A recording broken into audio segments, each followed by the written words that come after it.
You gonna play that dastardly intro again? Ow! This movie's still fine.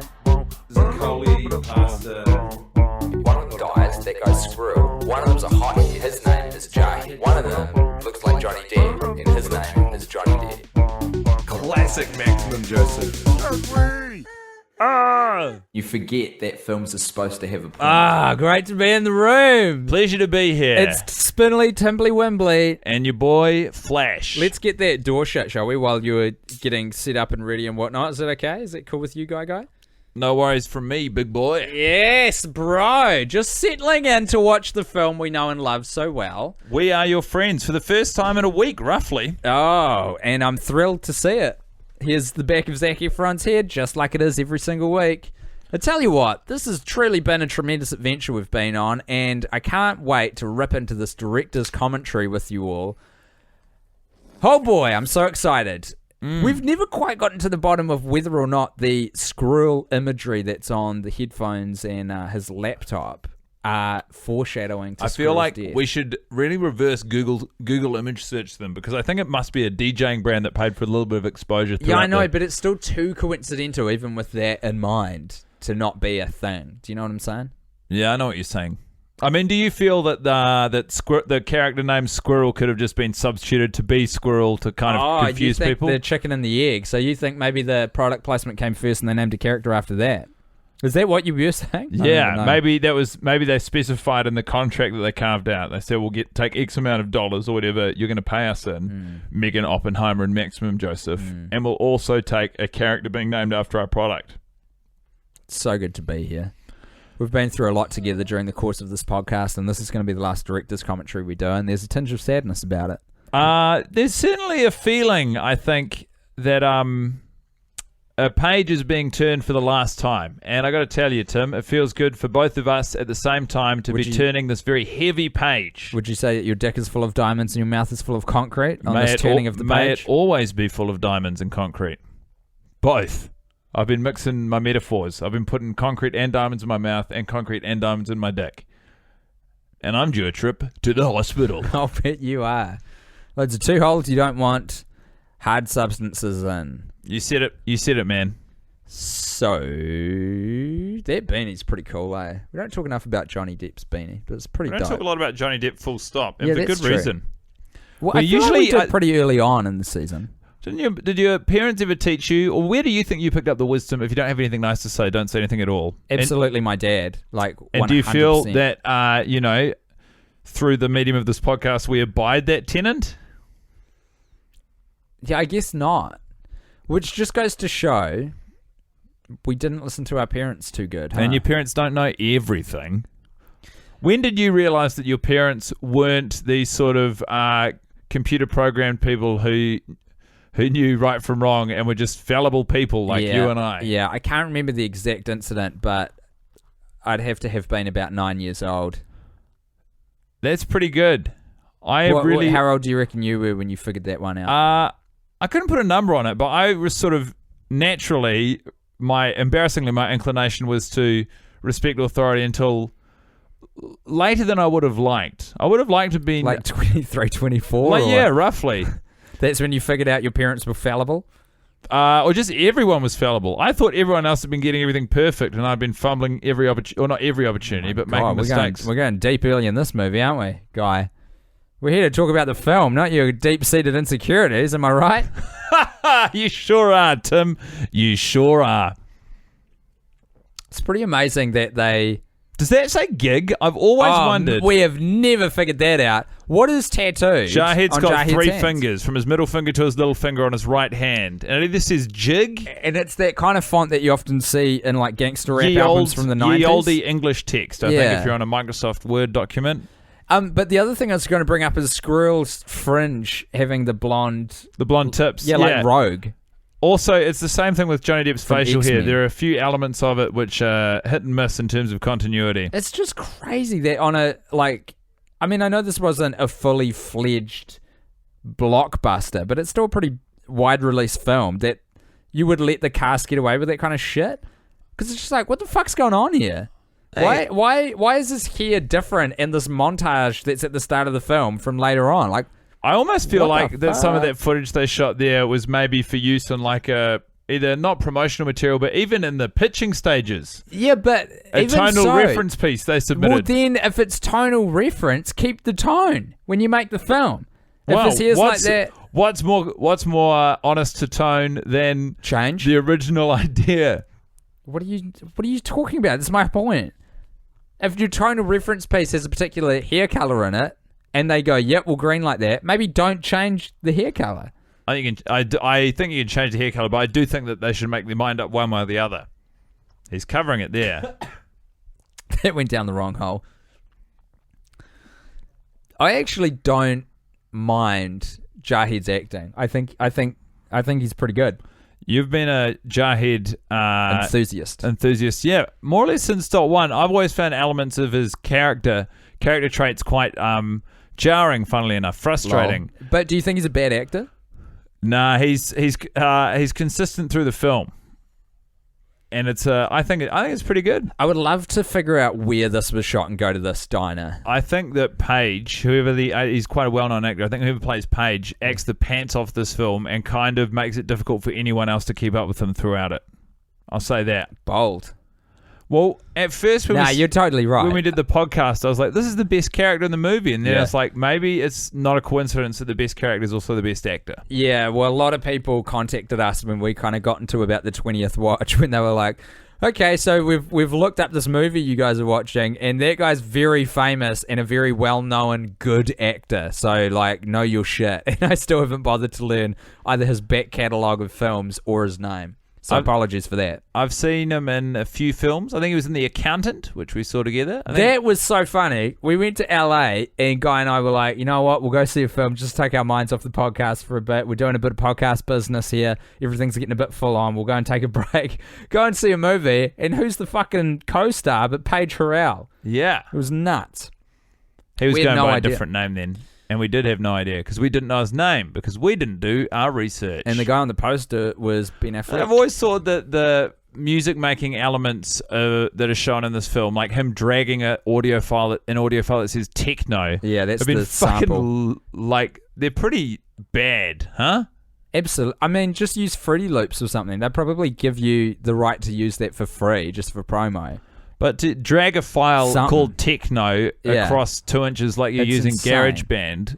The thing is as well, and I know this is a small point and there's way bigger fish to fry in this film, but like if you were trying to give the character the sort of context of being struggling, right? Like would he have a MacBook or do you reckon he'd have a cheap Windows laptop? Maybe he would still have a MacBook. It's an old MacBook. Creatives have MacBooks, don't they? Yeah. And does GarageBand run on Windows? No, sir. But you also, if you're a half self-respecting DJ, you don't use GarageBand to make your No, you probably beats. use something called Ableton, I imagine. Ableton Live or your bloody Serato. Can you make music on Serato or just mix No music? idea. I'm not a DJ. No, neither am I. Anyway, these boys are scrubbing up. They're off to party for the first of many times in this film. Also, don't mind the soundtrack. Don't love So it. that's Don't another mind thing it. we haven't made a lot out of is, or we barely mentioned it because we barely talk about Johnny Depp, but he says later pop. It's just another one of the weird allusions in this film to dads. Or just like the relationship between the main characters and their parents. No, but specifically dads. There's a lot of dad shit going on in this film, which is never... It really, I think, does probably speak to some shit going on with the writers of this film, Megan Oppenheimer and Max Joseph. What I wouldn't give for an opportunity to get inside their heads and find out what they're like, what are they thinking, what was the filmmaking process It's not like. going to happen. There was Max Joseph did a Reddit AMA, and someone asked him, "Were you aware of these two jokers who are watching your film a bunch of times, or like this podcast where they're doing it?" And he said something to the effect of, "I don't want any. I don't want to know about it. I don't want any part of it." I think he said. I thought he said something like, "Yes, I'd rather not think. I don't know what No, to he make. didn't. He I didn't don't say know what he to knew make about of that." Yeah. It was like, I don't want to interface with that project. And do you know what I say? You can make that longer, guy. This is what I. No, I'm all good. Do you know what I say? Oh, yep. Fair or blood enough. Yeah, I absolutely. wouldn't want to touch us with a barge pole. No, certainly not. Remember back in the halcyon days of season 1 when we were like, Grown-ups I wonder if too. Adam Sandler knows we exist. Mm. To this day. Probably not. Yeah, probably not. Tell you what is true. Paddy Schwartz still follows me on Twitter. Does he really? Yeah, I can slip that motherfucker a DM anytime I like. That is fucking fantastic. God, that's good. There were times when I sent him a message asking him if he wanted to be on a podcast.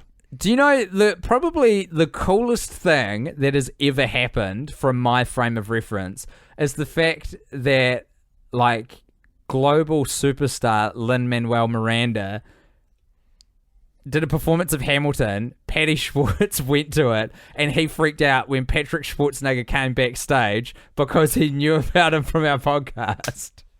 Did you not know that? Or had forgotten that. That's amazing. I got shit-faced once. This is like a year and a half ago, and started DMing Lin-Manuel because he followed me on Twitter.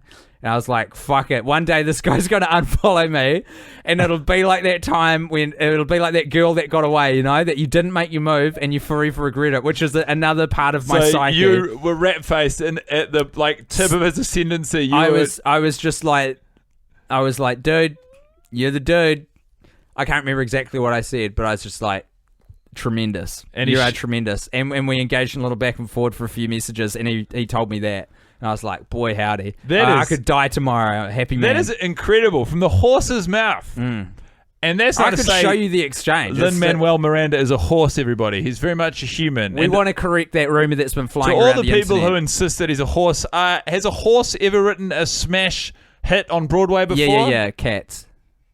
Andrew Lloyd Webber wrote Cats. He is very much a horse. He is... But it's what we're saying is it's just limited to Andrew Lloyd Webber. There are no other horses who are out there making musicals. Is he really a horse? Google it. You've picked up your phone. Complete the task. No, that wasn't a Google whether or not Andrew Lloyd Webber's a horse. I remain pretty confident in the fact that he is not a horse. Well, you know what? We'll never know. We asked and answered, as we say on the podcast. Neither of those last two things you said are true, which I respect. What is your opinion of coloured records, like the one that James Reed's flicking around? I own a few. Fanning himself. Like I own a Far Side record, which is like sort of half blotchy red and half blotchy blue, and I love it. I think it looks fantastic. I like them. Far Side. PHARCYDE. Oh boy. They're a West Coast hip hop group. I'm sure you would have heard of a few of their songs. Yeah. Runnin'. I don't. Not off the title. That's Drop. Those are their two best known songs. Righto. I'll play them for you sometime. It sounds great. And we'll catch up over a beer. Fantastic way to spend a director's commentary of this film, We Are Your Friends, a true masterpiece of cinema. What's your relationship to the movie like now, Tim? It is frayed, is how I would describe it in one word. It's kind of like, this movie is a friend who isn't a friend. It's someone who insists on inserting themselves into my life who I'm never, ever happy to see, but I expect them constantly. You know what I mean? Someone who I'm not at the level to just kind of draw the emotional energy together to be able to go, dude, I fucking hate your guts and I never want to see you or talk to you again. If I'm not much mistaken, recently when you caught up with this friend, you said, hey, dude, I can't wait to see you an extra 8 times than is necessary. I'm not talking about you in coded language. I'm not talking about No, you're not talking about me. But, you know, the framework of what you're describing, which is a friend that you don't really like. Yeah. You are someone who just looked this friend in the eyes and said... That's bullshit. You're mixing two things together. What that was about, the penalty reflects that we committed a crime. And you need to pay commit a crime. Penance for that. It's too much penance for a crime that was barely committed. The crime was that we left a little too long between episodes, maybe a few days too long. So I penalised us with 8 additional Constantly, watches. though. I was thinking today, do you know the first time we watched this film, it was during the New Zealand International Comedy Festival of 2016. God, and it was feels like an age ago. In the Monte Cristo rooms. Excuse me, that's disgusting. Just a little burp on the microphone. Didn't pick up any of it. You're in the clear. We were running a pop-up comedy venue during the festival. And we watched it in the bar area. Do you remember that? And that seems like, to me, in terms of... 2 people from the audience went and had sex in the bathroom That's while we right. were doing the podcast. Outside of the context of the Not podcast. even while we were watching the movie, while we were delivering our comedy gold to about 30 people in a dungeon. And said before that sort of back and forths, tete-a-tetes, get people a little hot under the collar. I think it's the fact that we both have these. Speaking of, is there some way that we could get a little hot under the collar right now? My friend, for you, yes. Brilliant. Okay, very good. Can you also... I'll turn the heater on to 100. Thank you very much. Should we maybe flick the light on as well? Should we get some more light in the room? Nah, we're good for light. Okay, very good. So, yeah, I mean, fuck. Let me drill into this a little bit more, my current relationship with the film. Have you got anyone in your life who is sort of a constant annoyance, but they're just about? Not necessarily.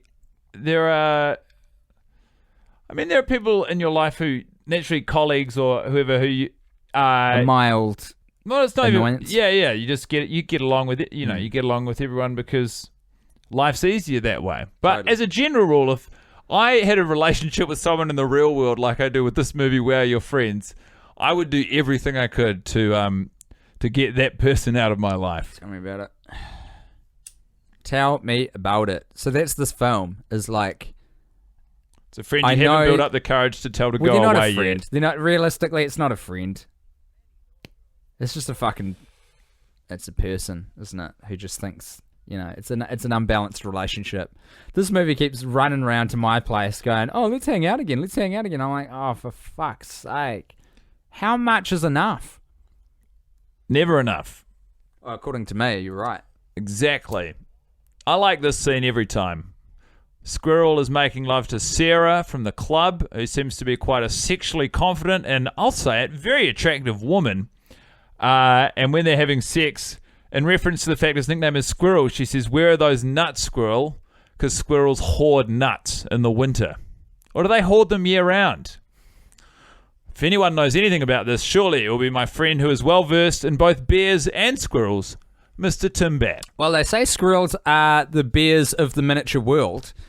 And if there's one thing I know about bears, it's that they hibernate during the winter. So I imagine that their friendly mini friends, squirrels, are probably on a similar track. So during autumn or fall, when all of the nuts are falling down, they bundle them all up, they eat some, they put most of them in the bank. Then during winter, they fuck off to sleep for a whole season.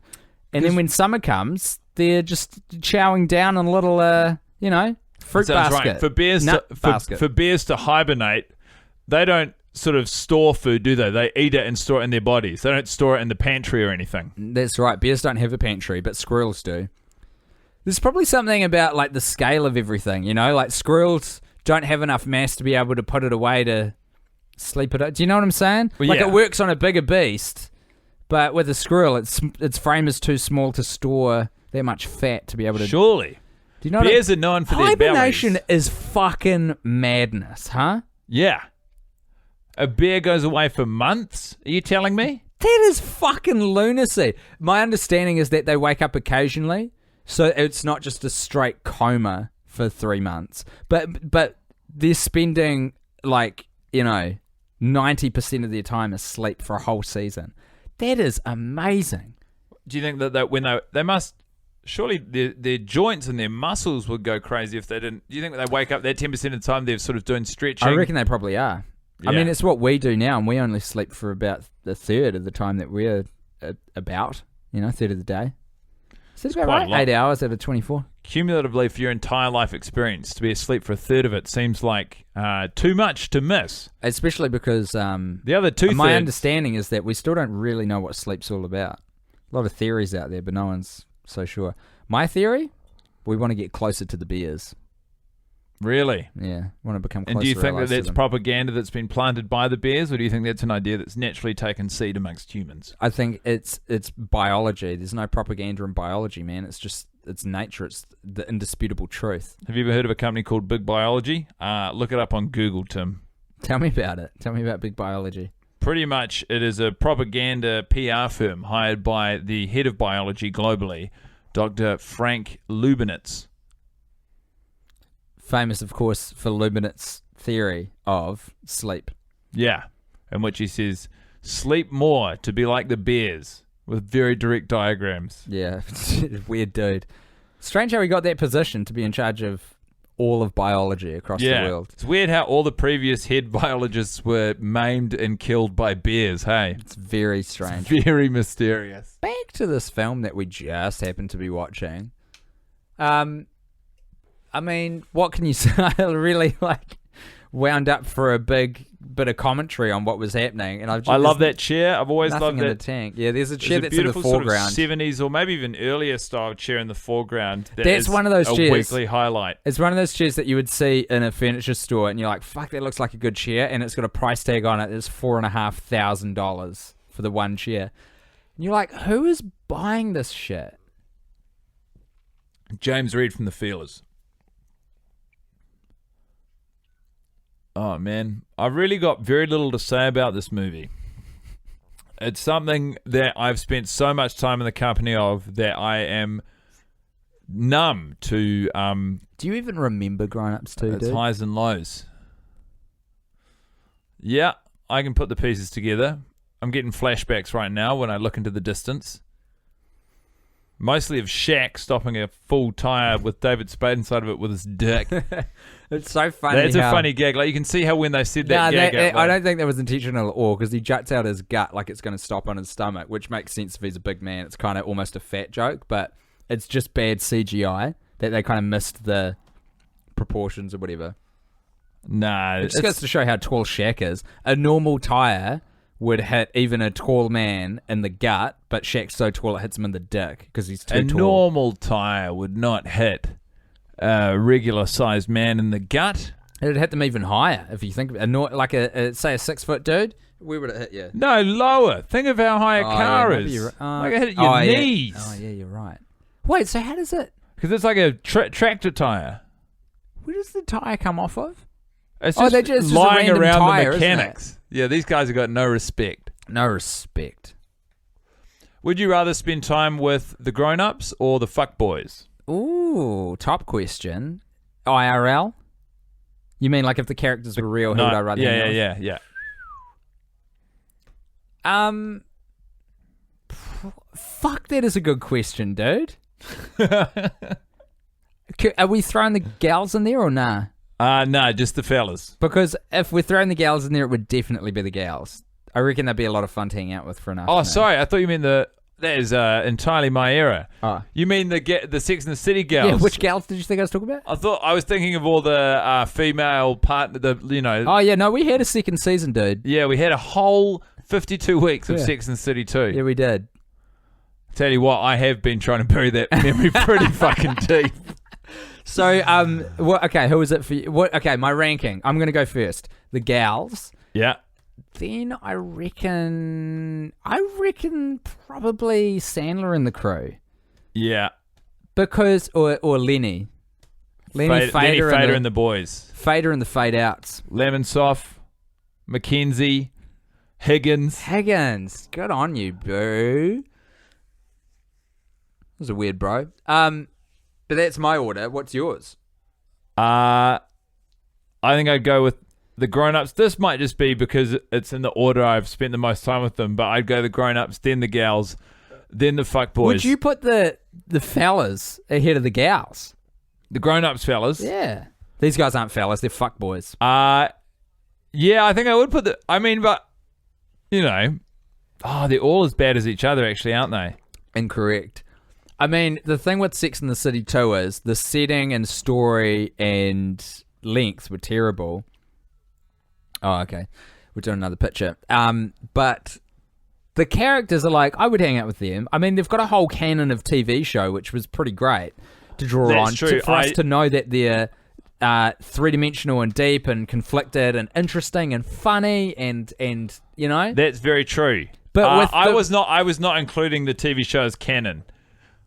I was Right. That's As a a- good way to do this. as That's a good way to do purist, this. I was taking the experience entirely from the time I'd already spent with them. If you Think about this as an Okay, hold on. Let me ask you this: do they are they cool with me being there? All three groups. Like, if they kind of invited me in, are we sweet? Nah, you're right on the cusp of acceptance. They're kind of like, okay, so I don't know why. Then but my answer changes. it's like, I don't know why, but this guy's hanging out with us for the day. He might be cool. He might be a dick. In that case, my order goes the fellas, probably then the fuck boys, and then the gals, which is a total, I think, flip. You don't think that you, as you are, would be accepted by the gals? Nah, man, definitely not. Why not? I'm in my late 20s. I'm a New Zealander. I'm just some weird dude. If they were like, oh, it's our friend Crazy Tim, we love him. He's great. That's who you could be by the end of the hang. Back yourself. I don't fancy my chances of taking that on unless it was forced by some sort of magical spell. And these guys, I think, would be fucking ruthless to a hanger-on. But the fellas are like, they're from the burbs, they're blue-collar workers. They would find you a novelty. Yeah, they're used to making friends with just all walks of life, Yeah. You could be their Schneider, dude. I could be their Schneider. Precisely. I mean, Schneider didn't get a great time, but he had a place in there, I was rewatching an interview where all of them were on Conan with Norm Macdonald. That is fucking brutal. If that's the one I'm thinking of. They're all, there's a lot of them on. There's Swartzen, Spade. Yeah. It's all of them except for Kevin James and Chris Rock's yeah. not there. It's the Happy Madison crew, really. Yeah. I'm trying to remember. No, Kevin James isn't there in that they're one. swapping anecdotes, and then Robert Schneider's almost had his hand up for the entirety of the video. Oh my God. Such is his enthusiasm to contribute. It is painful to watch. and then they go to it. I think Conan generously is like, Rob, you got something to say? And then he tells the worst story anyone's ever heard. Yeah. Wasn't it about Sandler getting on a private jet or something? And it's just like, dude, no one gives a shit. This story is bad. Yeah. I told you, I think I have told you this. I met Schneider. I interviewed Rob Schneider. How did it go? It was fine. I think I talked to him a bit about this was fucking maybe before the podcast. It must have been. This must have been before the podcast kicked off. It was when I was at Hauraki, a radio station, which is now pronounced Hauraki. And Rob Schneider was touring down in New Zealand for some reason. I think I mainly talked to him about his Buddhism because I found it interesting. But then we cut all of that for the interview that went on here. There was the time I talked to Andrew WK. I ever tell you about that? No. Oh my God. You're a huge Andrew WK fan, aren't you? Yeah, I fucking used to love Andrew WK. I would, in my very, very early 20s, I just listen to Andrew WK and get fucking blitzed and then go into town on a Friday and Saturday. That's when I was working jobs that I hated, when I was at office jobs, and I was blowing off the most steam anyone had seen. And I was a fucking terror. I was an absolute terror. But I interviewed Andrew WK once, and the thing about him is there's this huge conspiracy theory online that he has been played by multiple people. He's this character. And I fucking quizzed him hard out about it and didn't get a straight answer out of him. And I've since come to at the time I was like, this is it. The dude is a fucking fraud. It's a character that multiple people have been. And I've come to the conclusion that they probably love people thinking it's a conspiracy theory because he's not that interesting a character. But with this interesting, dimension to it, more people get on board. Yeah. Otherwise, it's just a really fucking stupid party rock dude. And so, to this day, do you think it's good marketing, or do you believe it's a conspiracy? Probably both. I think it probably is a different dude, but it's who gives a shit? It feeds itself. Who gives a shit? And they're adding to the mystique of never admitting it, but dropping enough breadcrumbs that they're like, oh no, it's not, but it is. That just to keep people on the hook. No one gives a shit. Well, I don't, at least anymore. But they did a great job in creating just the right amount of intrigue. Yeah. You know? Well, I didn't know who Andrew WK was. Till when? Now? Till you brought it up. No, when you first revealed yourself as a huge fan of his. Hey, do this. Press your headphones right against your ears. It's so good in this scene because this is all about the music. Yeah, dog. And really look at the film and just say what you're feeling. Just get in. Okay, I'm feeling adulation, excitement. I'm feeling happiness, joy. It's exciting. Yeah. It's always good. Do you know what? This I don't track is know the that shit. that the actual visual accompaniment is always earned, but anytime that anything uses classic cartoons as an insert in its film or a TV show, whatever, I love it. I love that old style animation. I always find it satisfying. It always scratches an itch. I'm always like, yes. Is it nostalgia buzz or is it beyond that? Is it like the aesthetics of it? It's just the aesthetics and the idea of it, I think. How do you say aesthetics? Because I've heard it being called aesthetics quite a lot recently. those people, I think, are wrong. Yeah, that's my gut feeling as well, man. Yeah, dog. Hey, back to the film. Sorry, everyone. Quick detour into Andrew WK land. We are at the party with the looking pool now at James And Reed's house. To be honest, I noticed this about 10 weeks ago. I've never brought it up, but there are people all through that looking pool right now. I guess James Reed's turning, he's looking the other way. But As the weeks go on. Yeah. No, but they're just dabbling their feet in, right? Are people actually swimming in there? there's one Oh, is there torso, a swimmer? I believe. Okay. It's neither here nor there anyway. Oh, look, we've Details. We've milked all the use we can out of the looking. Hey, do I have a beer on the run somewhere? Is that a thing? That beer right there has got your name all over Good it. on you, dude. Truly a pleasure. Do you know what I love? And Elsie, is that her name? Yeah. I've got this rat in the studio with me. Handmade and- by Elsie. Handmade by Elsie, who is, I think, a fan in Wellington, who's a school teacher. That's correct. Who turned up to one of our live events in a self-made Brady the Rat King costume, which she had all these like hand-stitched rats on a coat. Fuck, man. That's what I love about this shit. People making things. You gotta love that. You gotta love You'd be that. crazy not to. I think you gotta take a photo of us, buddy. Is it time? Yeah, it was before, but we didn't take a photo. Oh, we got so caught up in our chitter-chatter. What we're doing, everyone, is we're chronicling for the online world. Each hour we're taking a little picky to show where we're at. It's only fair, it would seem. Where'd I put that bloody phone? And in the film, Zace Fron is in James Reed from the Feelers studio, getting a pretty good nose in. It's actually sort of, if you think about it in terms of the movie, it's a real sort of, James Reed from the Feelers, it's a real back-rubbing moment for him. He's sort of saying to Zace Fron, hey, I reckon there could be something here. Come into my world. I'm going to try and mentor you, help you make music. And now he's offering opinions to Zace Fron, which is when you're really starting a professional relationship. No, that photo's no Be good. a huge breakthrough opportunity, I guess, in the world of the film for Zace Fron or Zaccoli. Yeah, I mean, it's not, I guess, when observed by itself, it's not necessarily bad filmmaking. They're getting the job done. They're telling us what's up. Tim's taking several photos with the flash on. Nailed it. They're fine. I nailed it, everybody. Nailed it. So, yeah, I think this scene does its job until then, when what James Reed from the Feelers is doing goes from being helpful to being quite reductive in the context of making a song. I know you got to be efficient for the sake of the movie, but I feel like it's similar to Zaccoli dragging around bars of music that say techno near the start of the film. It's kind of disrespecting the craft it's meant to be all about. What hour are we in? 3? Yeah. Cool, dude. Sorry, everyone, for this admin that's bleeding onto the podcast. Yeah, right. People, we've done, I think, a pretty good job of hiding our admin in this whole 3-year journey we've taken with our audience.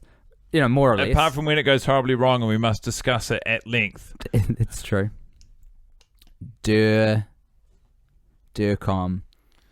Sorry, dude, you keep... No, it's all good. Everyone's getting set to get wet, as my friend Tim Bat would say, because everyone's getting in the pool. And everyone understands that reference from a 90s ad about a water park that only exists in New Zealand. It's a good ad, though. It's really stuck with me, It's just a good line. Do you know what always bothers me about this scene? So all of them except Zaccoli are wet from having jumped in the pool, and they'll just get in the car... Sopping. Yeah, they never discussed that they're going to leave Squirrel's car all wet and smelling damp for the next week. It's just terrible, isn't it? It's an outrage. I mean, I guess he lives in the desert, it'll dry out pretty fast, but still, everyone's drenched. It's a minor quibble, but a quibble all the same. Or quibble? Quibble. Oh, look, man, if you start asking questions about words... Ironically, what I've brought to the fray is whatever the thing is, a quibble. We'll say I think quibble. it's a quibble. I've got no quibbles with you. I have no qualm. I have no quarry with you. Quarry? Oh, look, let's not get caught up. In the behind-the-scenes footage, when Zaccoli said that Squirrel is his character's best friend, I always thought, just because of living together, I guess, in my mind, I'd always assumed it's Jarhead.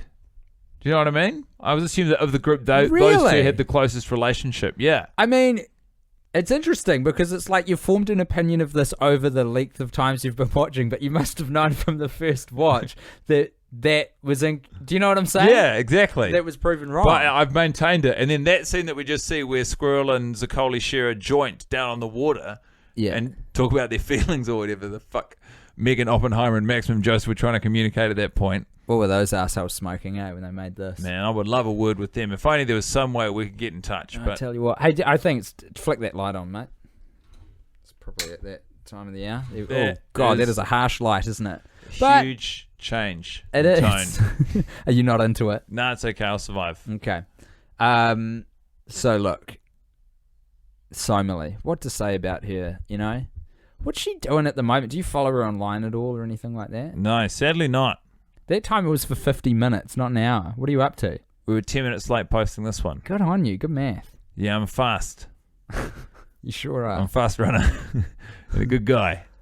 He's the Flash. That's why they call him that. That's exactly what they call me. It's a good backpack that Zac Efron's got in this film, eh? I'm in the market for a good double strap backpack at the moment because I've got one with one strap and I think it's given me quite a back injury because I loaded up with quite a lot of weight. The old single strapper. The old single strap really fucking me up because it's asymmetrical. You Yeah, see. you were telling me that actually. Got some back pain. I'm always two strapping. Now, what I am concerned about is I've read recently online, I think just sort of, happenstance, people talking about getting older, getting into their 30s, and what they keep saying is the commonality is that they don't bounce back now. So, like, hey, guess what? You got to be preventative. If you've got back pain, you've got it now. There's no way to go backwards. So you've got to prevent getting back pain. And now I've got it, so I'm like, dang, maybe I've got back pain now. You're 30. 29 currently. You can I'm still- 30 in a month. You can still What should I do for my birthday? get rid of your back poker pain. party. That's what you should do. I reckon Sleep on an poker. ergonomic mattress. If it's when you're 30, you've still got a month to correct this back pain. I bought one of them fancy. Well, I didn't. My fiance bought one of them fancy mattresses that comes in a cardboard box. That's a double brag for everyone at home. Fiance and fancy mattress. I was kind of using fancy mattress ironically because it's way cheaper than a normal mattress. Is that there's like 1 million companies making them now. It's like Casper and all that. You know they come in a cardboard box. Casper. Have you ever listened to a podcast in the last year? Casper's everywhere, buddy. I It's have like- not listened to a podcast for a long there's time. a bunch of these. Yeah, you know what? Who cares? This movie's still going. I care. What's Casper? It's a fucking it's I a know, company but with if these everyone else beds. already knows, then don't. It's a company that make these beds, but there's a lot of different companies making the same sort of bed. It's a good name for a bed company. It's like what's happened is we've figured out a new way to make beds, and now all these different companies have popped up to bank on it, and it's memory foam. They deliver it to your door, and it's a bit cheaper than a normal in a sprung mattress, but it's comfy as fuck. I can see why that company's going off. There's a lot of companies. That's the thing. It's like one technology. It's like light bulbs, right? Someone invents a light bulb. Suddenly you got Philips and fucking whoever else making light bulbs. Who else makes light bulbs? Panasonic. I don't know. Suzuki, Sony, Dell, Yamaha, all your main companies. I only use Dell light bulbs. BMW for me. Man, they've got wheatgrass in this movie. We never talk about that. Never have I seen it before. Is that definitely wheatgrass that I is grown reckon. there? I notice it the every kinda, week. It's the kind of bonehead thing you'd have in an office like this. They've got wheatgrass and a bar of gold in this scene. Fuck, bro. Imagine... Fuck, bro. Okay, Real paint by Maximum numbers Joseph. approach to character detail. Yeah, they'll be cool. They'll have gold and wheatgrass. Max Joseph, as far as I know, has got Catfish and that's it, right? In terms of hits. I think he's popular online. By virtue of his success with Catfish, right? Because it's like a show about online behavior. Yeah, I I guess. don't even fucking know what Catfish is actually about. I think I saw the movie when it came out years and years ago. It's about to catfish someone, you create a false person online and you lure them into some sort of relationship or... And so the show is them kind of peeling back by visiting them in the real world and being like, hey, that hot 18-year-old girl from California is actually a 45-year-old male who lives down your street who you've been communicating with online. I thought that they created the characters themselves and then they'd show up and it was like a really dark vision Nah, of dog. punks. And Oh they'd be my like... God. That would be Hey, so that funny. person you've just been talking to. Are you serious? That was us, you fucking idiot. Did you think that's what it was? Because I would love it if that's what No, you that's thought it not what I was. thought. Oh, just let me live in that reality. You can. It's a funny idea.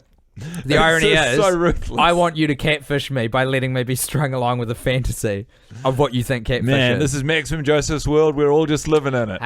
Ain't it the fucking truth, dude? Yeah, dog. Tell you what, if there's any more of that stuff, one more stuff, please. We are in a scene that is just getting me in the mood to party. We're in a nightclub where there are all manner of people. It's a real cross-section of society. We've got... Actually, it was weird. Someone brought up once, a fan, got in touch with us and said, you guys have never brought up this moment in the film where Zuccoli encounters a transvestite in the club and has a disgusted look on his face. I'm going to say, whoever you are sending us that message, I think you're being a little oversensitive, because that awesomely dressed transvestite person who's at the club, who is just fucking dynamite, like dynamite threads, there's not a lot of attention paid to. They feature on screen. I'm not even sure that we see Zuccoli's face afterwards, to be honest with you. And as someone who's seen the film 40-something times, I feel like I'm speaking with experience when I say they're not drawing a big line under that. Jesus Christ. Under that person. Are you alright, mate? Yeah, I'm good. Okay. Have we broken a chair or are we cool?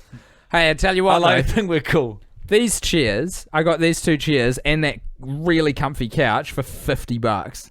I remember when you made that purchase. I It was had happy for you fleas. then. I'm happy for you now. Had fleas. Yeah, the clouch, as But I I call destroyed it, all was the a fleas. liability. I call it a clouch because the L stood for liability.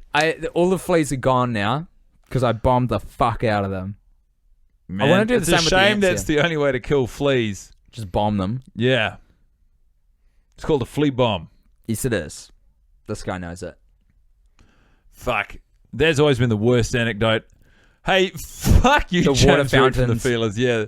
The fountains debacle. It's either a bad anecdote or a bad bit of script writing, but either way, someone should be crucified. That is a good bit of fucking detail, though. There's a shot of... They really pay attention to people calling people on Zach's phone, eh? So Coley gets a phone call and fuck, it pains me we never find out what the subject matter of the call is, but he gets a call from Jarhead and it comes up with his caller ID where there's a photo of Jarhead pulling the fingers to him. And actually now, whenever Guy Montgomery, the man to my right, calls me, I got the same photo of him and now it comes up with him pulling Am I the fingers. pulling the fingers every time I call you? Oh, not anymore actually, because I had to get my phone repaired because I've fucked up the screen at a bachelor party, but... So now what am I doing? Nothing. It's all wiped. It's all factory default. But let's recreate that photo. Let's get that back in the mix. Yeah, let's do it, man. Let's do it. Fucking hell. In terms of we've seen this movie a lot of times, what do you think the moral is supposed to be? Like, what do you think they were intending it? Yes. This is Maximum Joseph's Fountainhead by Ayn Rand. So, Follow a your book you've dream. read recently. I've never read it. Not recently. I read it ages ago. You read it like a year ago, right? That's recent. No, that would have been maybe like 3 or 4 years ago. Excuse me. Pretty much, it's just saying, hey, just do you. Capitalism rules. And that's what Maximum Joseph is trying to communicate here. Like, reckon none of that- that, there's no real, apart from Squirrel dying, which none of them seem to be affected by, there's no real consequence for anyone's actions You're in this fucking movie. wrong. The moral of this whole film is supposed to be like follow your dreams and be steadfast in following them. That's the same thing as, Every fucking movie ever. and Ayn Rand's The Oh Fountainhead. right. Oh yeah. Okay. Only it okay. doesn't get as heavy hand. Film doesn't get so self-righteous, but pretty much it's like, hey, other people are going to fall by the wayside, but you do you. It's bad news. Like, what does Zuccoli learn? What the fuck does he learn? He fucks up his friend and mentor's relationship. Yeah. He commits a hate crime right Yeah, now he by commits a hate punching a crime. guy after insinuating that he's gay. Like, he just fucks everyone It's over like, at hey, the company he works for. Do you know how you deal with misogynists? Accuse them of being gay and then punch them in the face. Yeah, dude. Way to be woke. But there's, there's no consequence. He's a bad guy in this film, but because of how good looking, I guess, Zaysfron is, Gets away with it with those he pretty gets away eyes. with it. They are pretty eyes, though. Give them that. I'll give them one. And And worse that. yet, they haven't even bothered to make The one I give them, Somali. pretty eyes. They haven't bothered to make Somali good or bad. She's kind of ambivalent, isn't she? It would... Well, I don't know. Nah, she's good. Yeah? I think so. I was going to say it would be way more fun if they made her a villain, but in actual fact it wouldn't, because then it's just a movie with like 6 dudes who are terrible but presented as heroes, and the one female is a villain. So at least with ambivalence, it's kind of a more complete character in some ways. Do you feel what I'm putting down? I mean, People are complex. They're not heroes or villains in the real world. Yes, but I would argue that Somali is not a complex character. I don't know How what dare you. I don't know what her motivations are at all. What does she want out of this movie? Fucking good. Fair play to you, man. Well, she goes back to school eventually. I feel like We don't even know what she's fucking studying. No. That's... Whoa. You have dropped an anvil on me, dude. We've seen this movie a number of times, and if I had to say that number out loud, 45 sounds right. It's more, I reckon. I think it's 46, maybe. Maybe more than that still. But we've never, ever, I don't think, talked about what does she want to learn. Like, what does she go back to school for? Much in the same way the screenwriters and creators of this film, Megan Oppenheimer and Maximum Joseph, have glossed over such sort of Try and dig into it. details. So have we. I think I reckon law, and I don't know what I'm basing that on. it's not a bad guess. People like learning about the law, even Well, when they don't know what they want to do with their lives. They go that's and it. study law. And the clues that we've got are she is like a PA, so there's a lot of kind of technical paperworky stuff. Yeah. And she seems like the kind of person who's in charge of doing the contractual obligations. I like in that. I James like Reed's that detail. touring, you know, and that kind of lends itself to a technical, legal. Someone with an ability to be persuasive. Yeah, either that or she's going to university to be hot. You don't need a degree for that, my friend. I was trying to think of a gag to undercut the serious tone I'd indulged in, but I wasn't impressed with how I I thought you did pretty good. All right, let's go to a music festival in Las Vegas, Nevada. You've been to Nevada? Nah, I've got no real desire to go there. I don't think it's for me. Oh man, I love gambling. That's why I could never go to Las Vegas. Is that how much you love gambling, that you wouldn't take yourself to Las Vegas? Absolutely.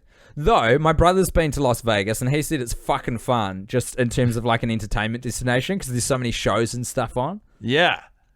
I would love to go and catch Celine Dion in the 37th year of her 25-year contract to perform music in Las Is Vegas. she still going? I would imagine so. She's surprisingly young.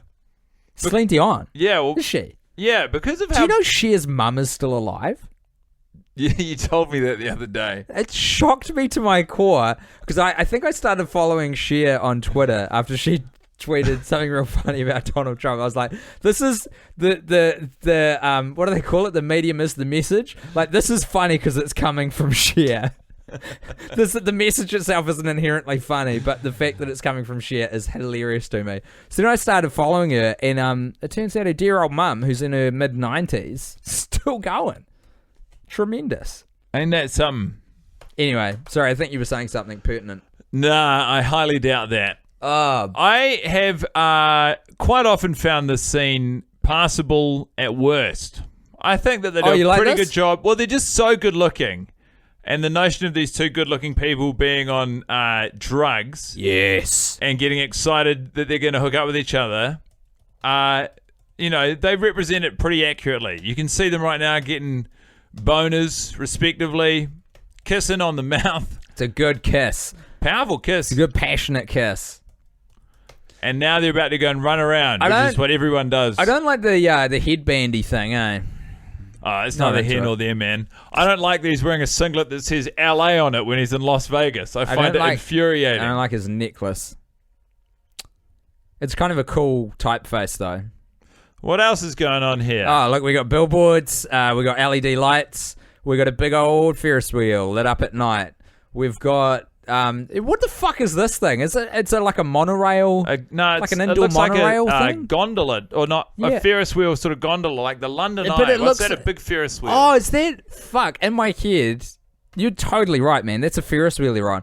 In my head, it was more like a transportation thing. Like like a monorail. a monorail. Like halfway between a monorail and a gondola. That'd be a pretty funny thing to A do. gondorail.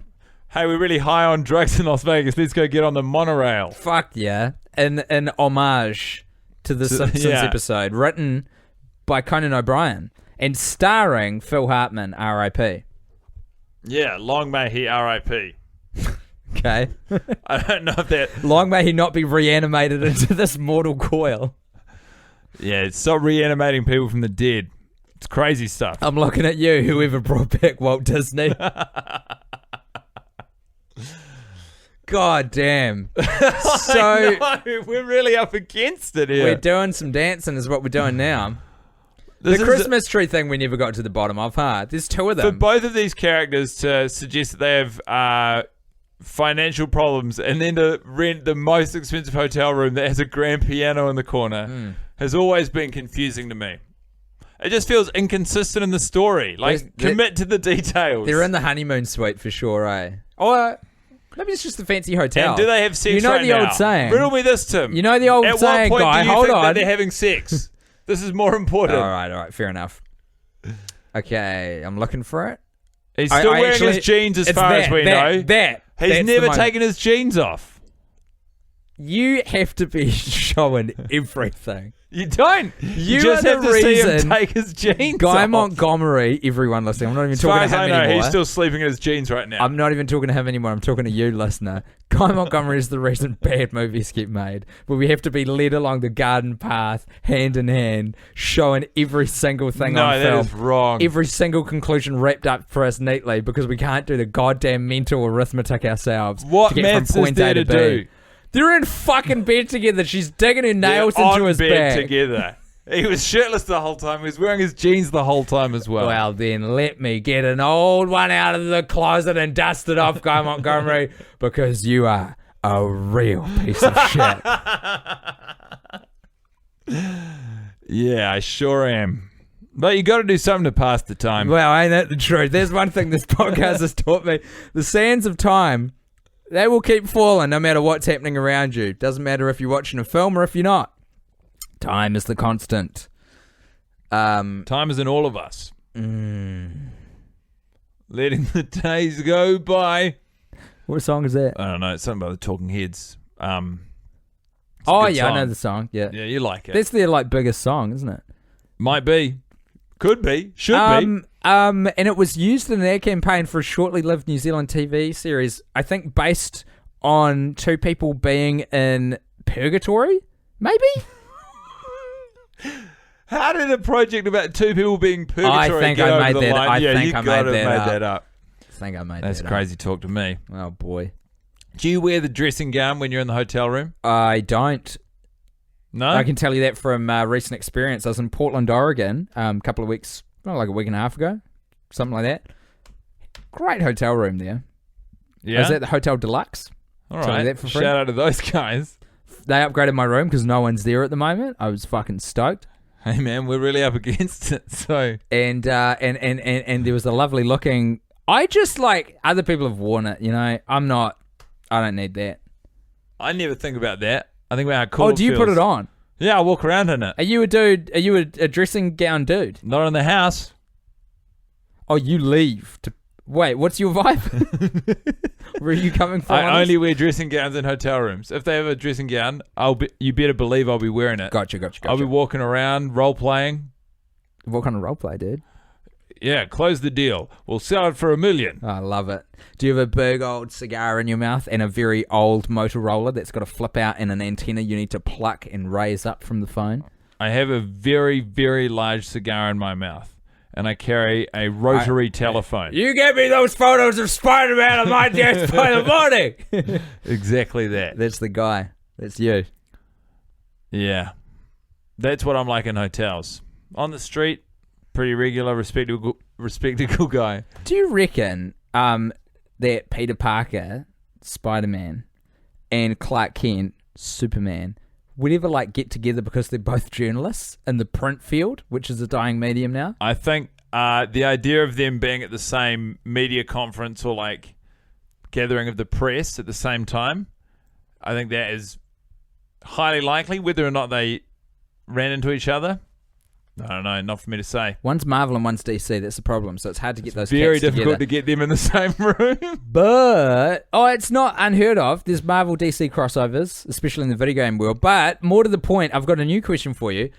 How do you reckon Superman gets drunk? No. I think he might get a buzz on. I don't think he ever gets drunk.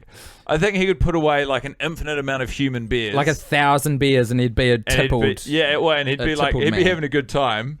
If he drank 1,000 beers, maybe, but I think he could drink like It's 24 beers on a night out and still be good to go. Yeah, but some humans can do that. Not like good to go, but some people can do that. Scottish people mainly. Okay, Boy, they're then good drinkers. increase the number. 50 beers. Even more, I reckon. This is the guy who could fly against our gravity. He could drink like 500 of our beers. Yeah, but he'd be drawing attention to himself at that point. That's absolutely true. And I think exactly what he wants.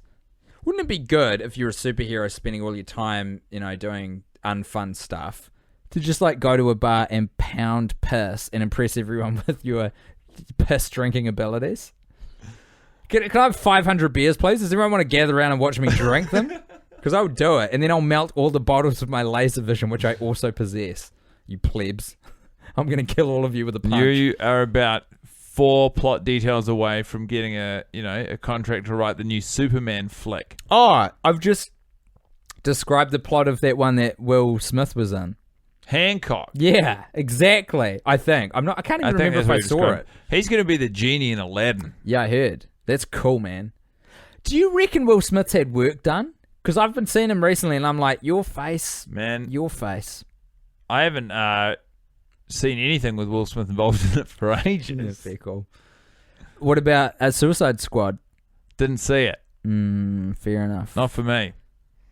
Tanya Romero's really up against it now. She can't afford to pay off the mortgage on her house.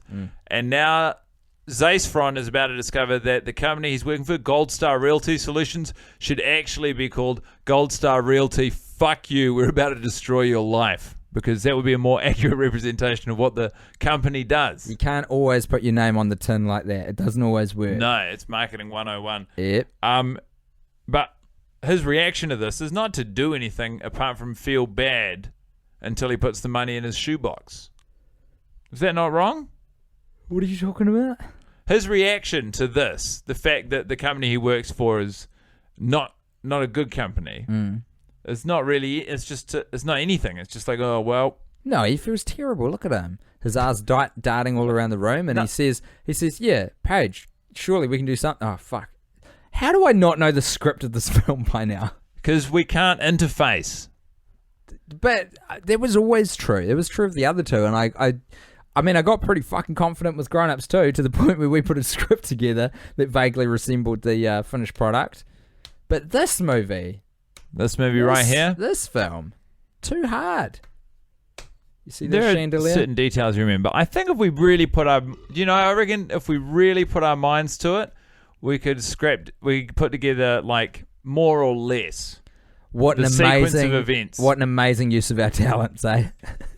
Well, What a phenomenal conclusion to putting together the collective genius of Tim Batt and Guy Montgomery. you got to have something to work towards. It's all about deadlines. And fusion. I still don't know. $15,000 is a lot, how man. he earned $15,000 from being in that room. Okay, so Hush money. What do we know? Let's do the math. He reckons he's going to get, what did he say, $350,000, I think, for the house? What did he pay for it? Like 40 grand? Yeah, not a lot. So that's, you can telescope it out, man. I can't.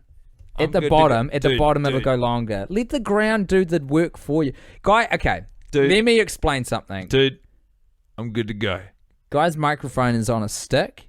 He has generously and selflessly agreed to hold the stick the whole time because I was struggling to figure out how to make it work otherwise when we were setting up. But the thing is, he's doing the hard work. We could make the stick longer. I like doing the work. Because it's like it's a monopod. I like that will rolling my telescope sleeves out. up, getting down in the trenches. It just blows my mind.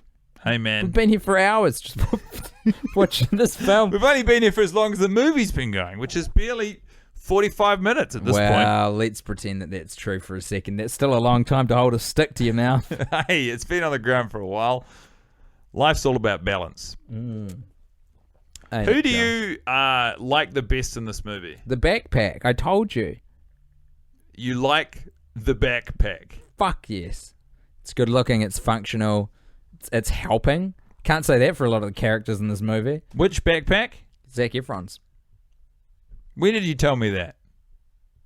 Many times before. I don't know. I thought it was this watch. Maybe It's you all did. starting to. It's all starting to. Blend into one. Fucking. I'll tell you what though. I do enjoy this moment every week. I love that how quickly he cuts both sides of that cake. That will always tickle me. Sorry, everyone, to fill you in. What's happened is James Reed from The Feelers and Somali have come home from James Reed's birthday celebrations, presumably at a highfalutin LA restaurant where Somali, I assume, has booked months in advance. They've gone out for a lovely dinner. They've come home. He's a bit chopped, and then he's just fucking shooting his mouth off about what poor service he's received, and then like is railing, and then goes into the fridge, and there's this gorgeous birthday cake there, and he's like, I've been a bit of a dick, and Somali's put all this work into trying to make my birthday a success, and he's like, I know, this is his internal monologue, folks, I know how I'll rescue this. I'll be fucking into this cake. So he just fucking hoses it. He cuts himself a slice. He grabs it with his hands. He just starts eating it. He gives a bit to Zaccoli. Zaccoli's all over that shit. It's Cake Fest. Fuck Summerfest. It's Cake Fest is the shit, and I love it every week. I love the twists and turns. It is. You're not wrong. It is an oft enjoyable moment to see them cake in hand. And I tell you, Alice Snedden, I think, was the one who really tipped me off to it. She laughed herself pink when they ate cake from the hand when we watched it with her. Why? Because she's like, why are they eating? She found it disgusting. Oh, that's the hilarity. Absolutely. I remember defending it at the time. I'm sure you did. I could see how they felt. Man, the movie's really struggling along now, so they do rightfully insert quite a large amount of conflict. And it's about time that they address some of the simmering tension. Or lack of, but do something to generate tension. You can't just have these bad people plodding along getting their way. Something has to come in their way. And it does, in the form of one of them having maybe had sex with one of their partners. This movie's fucking crazy, isn't it? When you get into it. Isn't it crazy, dude? Yeah. I look forward to 50 years from now, people watching this movie as an obscure piece of pop culture and just being like, what was really... No one, and I mean this hand on heart, no one will be watching this film in 50 years. Not a single human. That can't be true. Absolutely. Okay, let's go back 50 years from now. What is it? 2017? 267. What's that? 77? Or is it 67? 77. 67. 77. Oh. 67. Yeah, boy, I got it. Boys had a head for sums. So what? Just ask my father. What? Stephen. What movie? Don't ask him. From the mid 60s have you been watching? I don't know. I haven't even watched the hits, let alone the misses. But you will have watched weird movies from every era that you might not necessarily remember. Nah, dude, I'm exclusively a blockbuster kind of dude. It's just the podcast and solid gold hits. Is that true? I mean, kind of, in a way, unless they're sort of, genre pieces that are successful in their genre. But I won't seek out a movie that's failed, which is what this one did. You know what I'm saying? Good movies fail though, and rise to be successful. successful. The Room actually is probably an example, but that I would call that a genre film. It is. The genre is bad films, but it's very good in the genre. Bad films as a genre is very popular. For what its title is, people are surprisingly into it. It's because we've just gone so far inside of our own assholes because we haven't had a world war in long enough that we now celebrate only two things. Things that are ironically... Do you say ironically bad or ironically good? Like if you were describing The Room. Ironically bad? Yeah. It is bad ironically. You or it's watch like it, ironically enjoyable. You watch it ironically, yeah. Ironically enjoyable and nostalgia. And I tell you what, there's no way to live. There's no way to create art. It's unsustainable. It's Gross. We need more earnestness. Do you Do you know how you get more earnestness? World War. Bring it. Gee Come on, North whiz, Korea, it your feels move. like a very, very grand sort of way to, Yeah, cultivate earnestness. 2 to 10 right there. Yeah, And a step. that's intense. Can I just immediately, and I don't often do this on the podcast, immediately retract and apologize for the comments I made moments ago. It's been a long day, Yeah, and it's probably going to get even longer. it definitely is, because this movie will keep going. And so will we, in I know some the way, truth. shape, or form. Ain't it the truth? What do you think about this scene?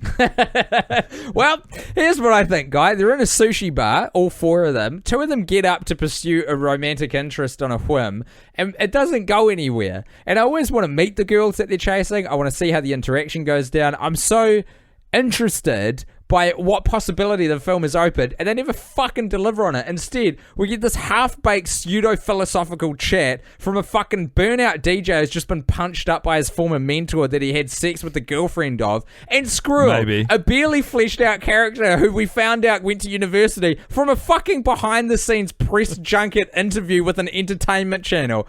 I mean, for Christ's sake, this scene shouldn't be in the film, but if it is going to be in the film, the cameras are on the wrong 2 characters. We should be right now staring at Johnny Depp and fucking Jarhead either striking out or successfully chatting up 2 beautiful women in the valley at a sushi restaurant. But I'm just looking at 2 assholes who I've seen for the last 45 weeks unsuccessfully try and pull off some kind of deep and meaningful. Oh, that was so articulate. You surprised, I'm sure, even yourself. I don't know. And I got to tell you, I couldn't have asked for a more honest response to what was a pretty simple question. Couldn't agree more. Hey, so this is always fun. The house. Yeah, I always enjoy this for the idea that Jarhead is truly losing his mind at this point in the film. His lines not- are delivered spectacularally well. Yeah. Like, what do you give a man who has everything? Pulls back a mirror. Just more of that, man. That's fucking dope. It's good also because it's interesting in the question, is Jarhead the character? Has he prepared these lines for each room he shows his friends?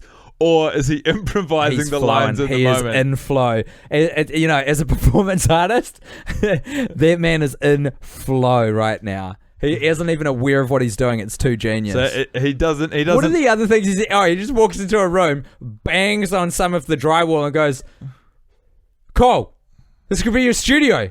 Sunproof the walls. Wide-eyed. We cut to another room. It's brilliant.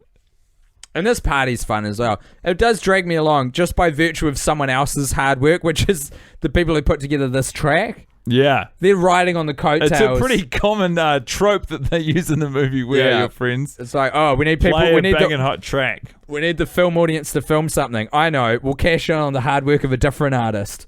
Musicians. And why wouldn't you? I tell you what, though, I am dancing along right now. Yeah. It's good every week. But it's nothing to do with what the film's done, I don't think. It's just the song's a banger. And also, they give like the subtlest of hints here. I didn't pick it up the first time I watched it, but Squirrel kind of is pestering Johnny Depp quite a lot through the movie for more, this party scene, more drugs. And if you just watch it in passing the first time, you're like, yeah, whatever, the guy wants drugs. But then the more times you watch it, the more you're like, It's like this guy. they really wanted to make sure everyone knows Oh. that Squirrel's taking too many drugs. I don't know if I'm with you on that, actually. I only know one time when he gets a pill off Johnny Depp. Is it multiple, or is it just that one? He does drugs, but he's like, Johnny Depp tells him at one point in that scene, hey, nah, man. And then Squirrel fuck. pesters him again, and Johnny Depp true. gives him some drugs. Ah. Well, fuck.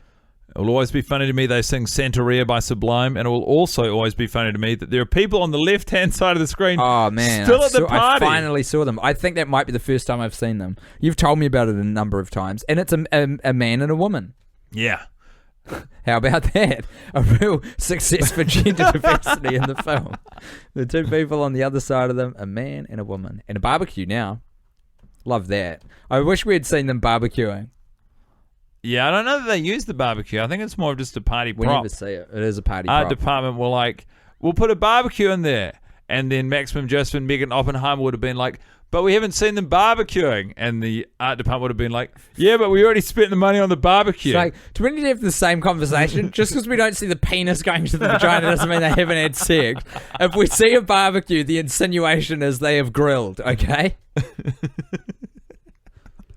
Hey, he's got a bullet necklace. I've never seen that of course before. he fucking does. Next to a tattoo of a male lion. Well, that's what I've been looking at every other time. I haven't even noticed the necklace he's got as a What they're bullet. trying to very subtly establish is that Jarhead is an alpha male. All right, I've finally got a piss. It's happened. I'm amazed it took this long, to be honest. As long as we've been watching the movie, which is roughly an hour at this point, I guess. And Squirrel is wearing, as if not to emphasize the fact he might like drugs enough, board shorts that are covered in marijuana leaves and a cosmic sweatshirt that shows sort of a ripple in the galaxy. Anyway, the boys generally, week in, week out, do a pretty good job of freaking out and reacting to the fact that their friend is overdosed on drugs. I actually don't mind this part. It's when they cut to the funeral, which it becomes, I think, cloying. I would like to see them sit in the shit for a bit longer. I don't think that happens enough. They've kind of got their shit together by the time they're at the funeral. But in the immediate aftermath of Squirrel, a character that we're meant to have enjoyed and got along with and rooted for throughout the film, a sort of a central, focal point, I guess, in terms of Zaccoli's relationship to the real world, is dead at their hands, as we've emphasized before.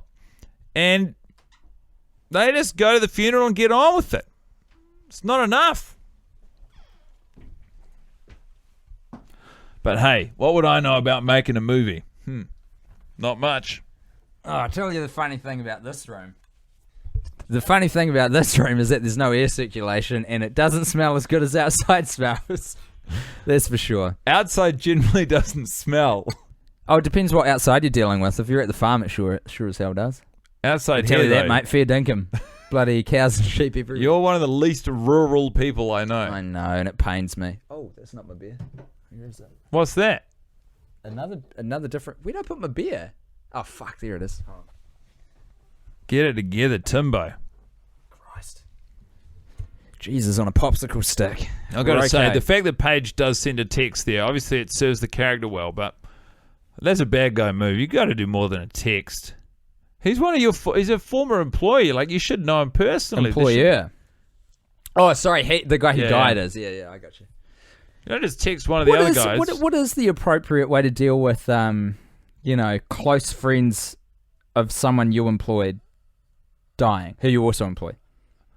I think who you also employ, it's probably, to Send around a group email. No, Say, look, it brings me, it is with an incredibly heavy heart that I have to let the rest of the office know that one of the Gold Star Realty Solutions team passed away over the weekend. This is a time for mourning. We would like to extend our, what do you call it? condolences. To his friends and family. And what else do you say? You say,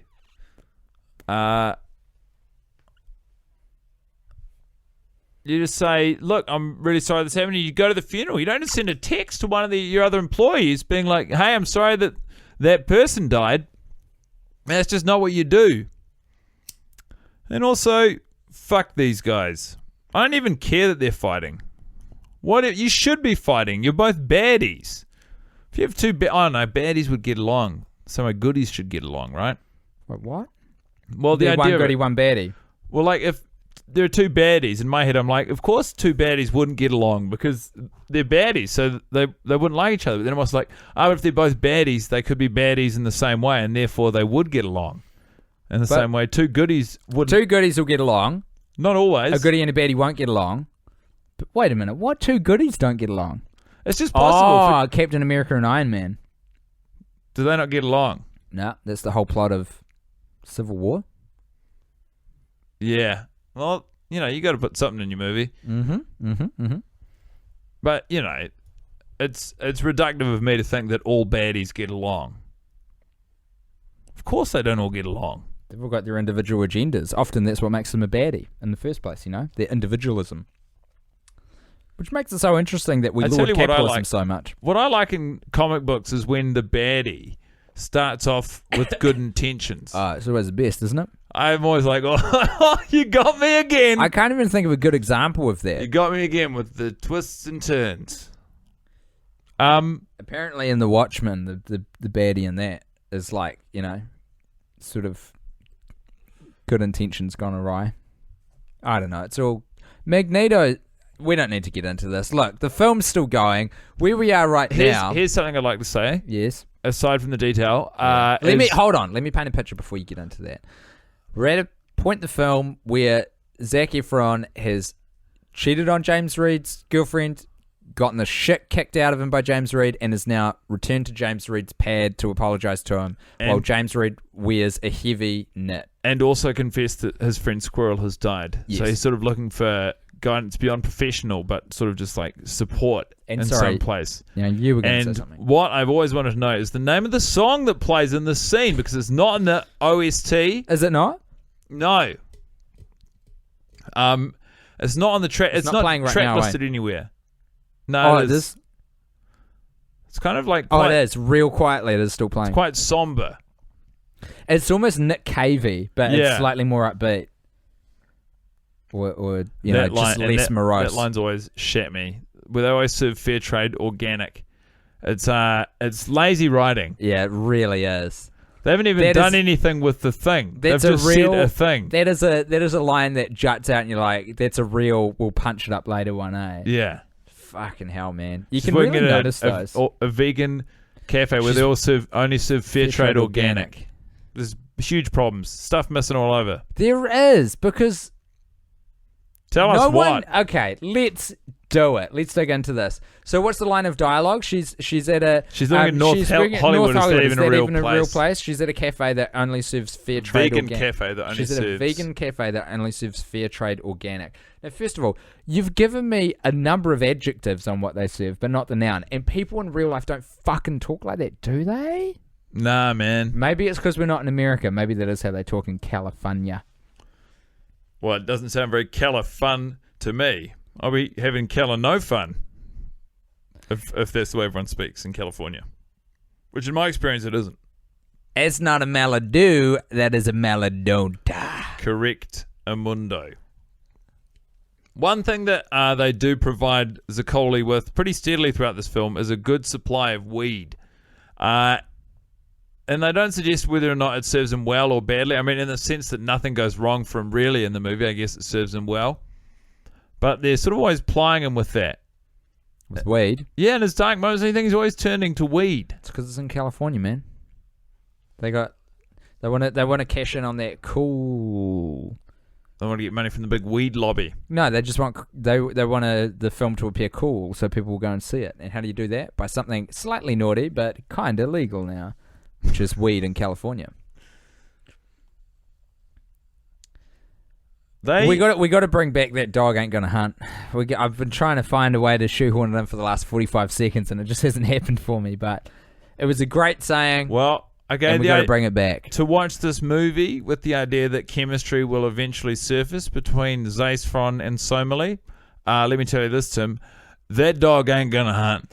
To persist with this film into its 46th outing and expect a different outcome, i.e. a better film than the one you got last time, tell you one thing for free, folks, that dog ain't gonna hunt. I tell you what, though, you will watch it try and hunt week in, week out, because if you don't... You're not fulfilling the promise of the premise, and that is paramount, as I've always said. You have always said that.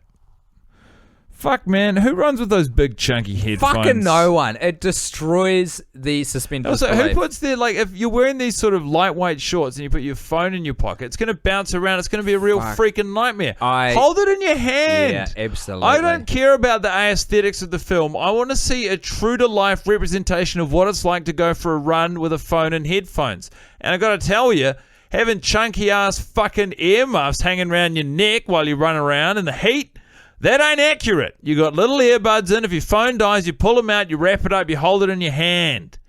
You don't put your phone in your pocket and your headphones around your neck. That is the least effective use of space I can imagine. At worst, you would hold your headphones in one hand, your phone in the other, and deal with the cord in front of you. Maybe bunch it up in one hand. Never what is represented in this film. The crazy thing is as well, is I could be wrong here, but okay. Pioneer have thrown some money at this film to get the Pioneer DJ Fest in there. The headphones he's wearing, if I'm not very much mistaken, are Sony's. And I even think I know the model number. MDR 700s. They've been around for fucking donkeys. They're cool headphones. But maybe that's why he has stickers everywhere to protect the branding. That is not a bad theory. I've had a pair of Sony headphones which look similar to those. I think... Oh, maybe they're not the ones I was thinking of, actually. Now I'm looking at them. This film helpfully provided me with some very close-up headphone shots. It's entirely possible he has a pair of DJing headphones and a pair of running headphones. And they're both like some real munched-up Sonys to me. Equally needlessly chunky. I don't even know if Pioneer make headphones. The idea that we trust Zac Efron's character, Zaccoli, to make a high-quality song at this point in the movie, beyond the fact that he has to because he's about to play a big DJing gig, is ridiculous. I have absolutely no confidence in his ability to make music. In the last hour? No. Crazy. What is your concept of time? I have no right idea. No earthly idea. You're not far off. Cool. But Dutch angle on that. Do you reckon that was intentional? So the shot that we're seeing is Zac Efron running in the mid-ground. We're quite a distance away from him. In the background's kind of like power lines and fields and shit. But like it's on a very jaunty angle, and I don't think they intended that. I think they just fucked up the shot, and then we're like, well, that's what we got. So that's what's going in the movie. Who gives a shit about our constant ramblings? not me. Why is anyone still here, you know? Easy on, boy. Give yourself some credit. We've been in this room for 4 hours. Oh, no, not quite.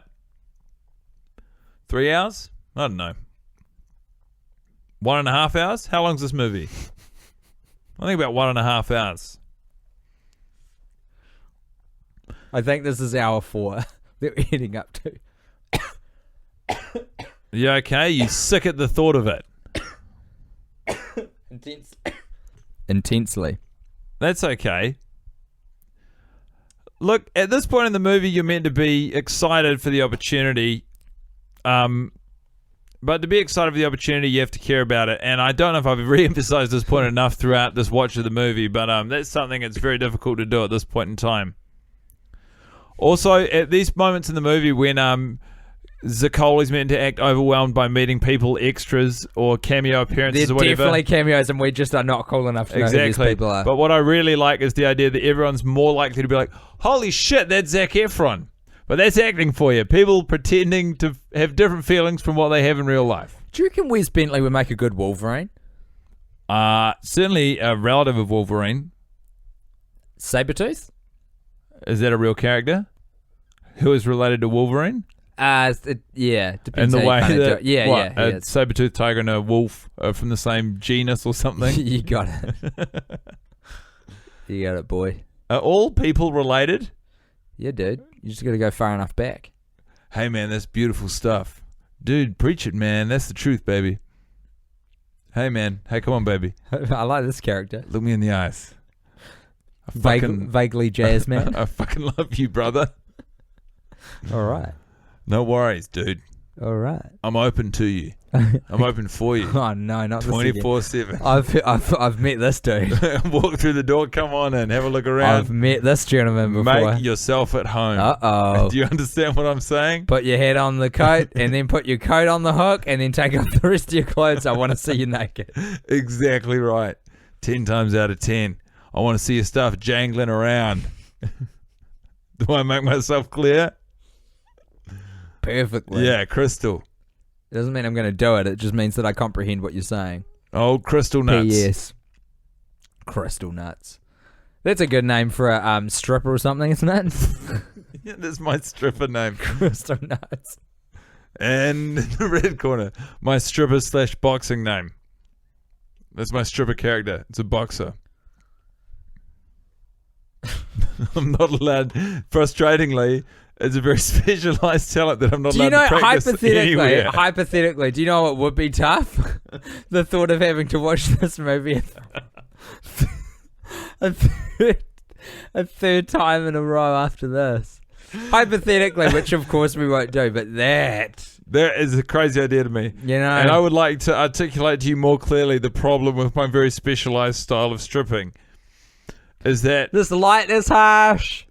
To box, the movie's harsh. I must strip, and to strip, I must box, and I'm allowed to do neither of those things at the other's place of practice.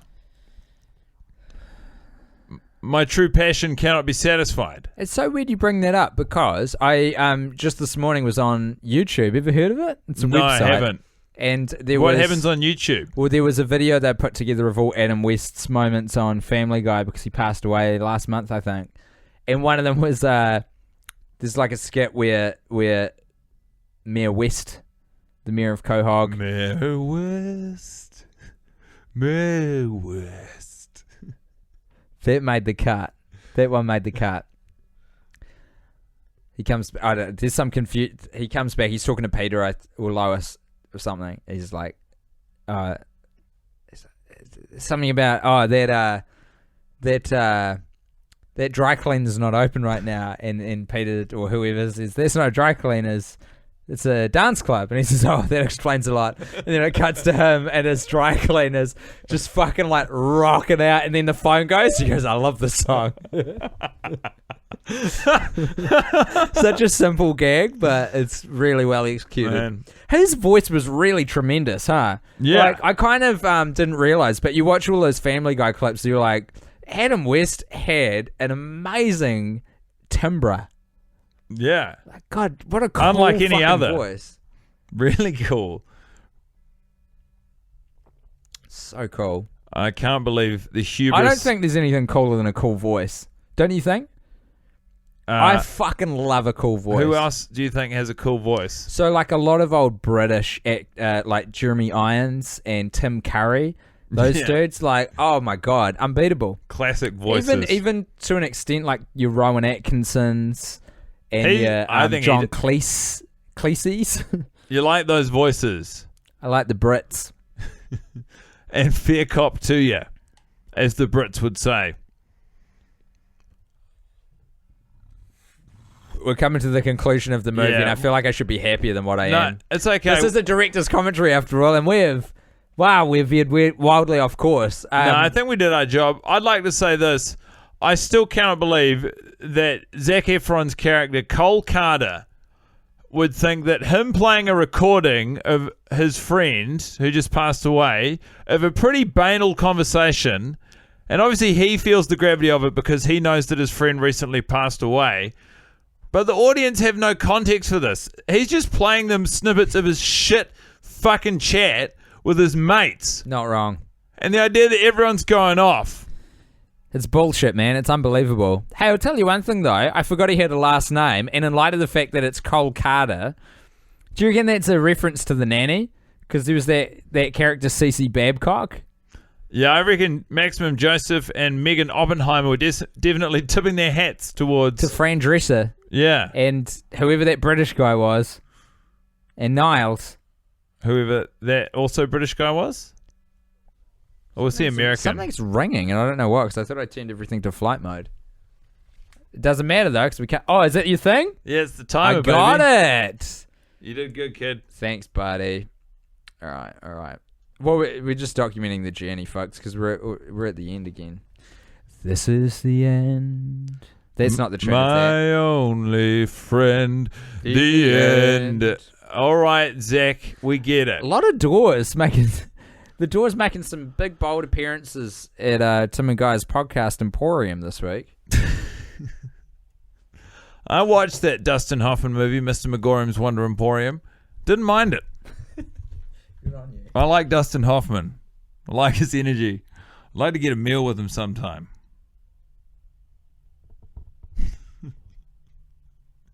Why do you always get multiple options? Trust the process. Because I'm not using the selfie cam, I'm using the main camera. It might not be framed up right the first time. There, was that a great comedy answer for you, Guy? Aren't you so glad you asked? It was an all-time classic.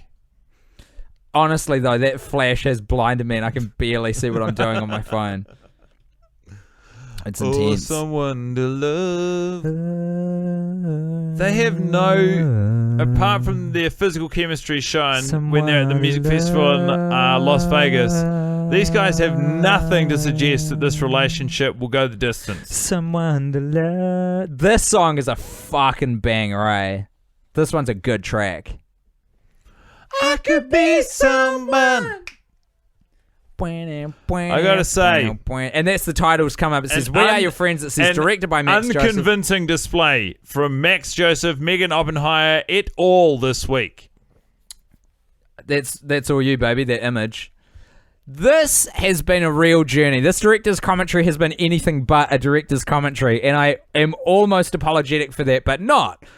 Because for us to sit through another watch of this in our current circumstances at this point, I think is borderline fucking heroic, you know? We always shirk that title when the good people who listen throw it at us. But I'm not going to shirk it anymore. I'm a fucking hero and you're a hero and we're heroes in this together. Watching a movie. I like where your head's at. Champion us. Did you text that to me? No, I sent it through the wonders of email. Classic. So it had full fidelity. Fun fact, everybody, if you send an image through Facebook, it'll lose some of its quality. That is neither fun, but also a fact. Is it? Probably a fact. Who's to say? Credit sequences. Oh, I love that. Zac Efron just on drugs at the party, nodding his head Ding left dong. to right. Here's an interesting fact about this. I can't remember where, I think I read it online. I read it online somewhere that it's not actually, in the original edit, it's not actually cash in that box. It was a dog turd. But holy shit. You don't get to see the in the edit. You don't get to see her reaction. Where'd you hear that? I can't remember. That's crazy, mate. Maybe some interview. Maybe it was the same way that we found out how Screw went to college. Because it's not referenced.